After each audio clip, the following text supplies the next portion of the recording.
Okay, if I take the screw, yeah, and let's put it in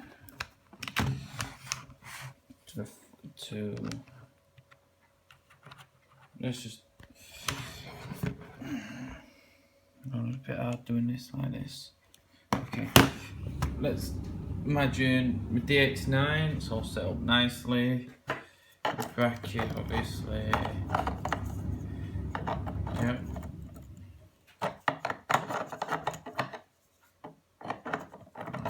Like that, I think. But anyway, we got this. But what I'm trying to say is,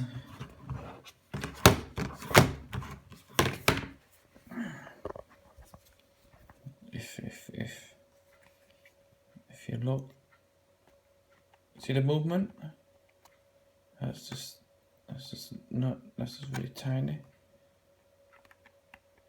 Now, that's all I was saying is that movement meant to be there?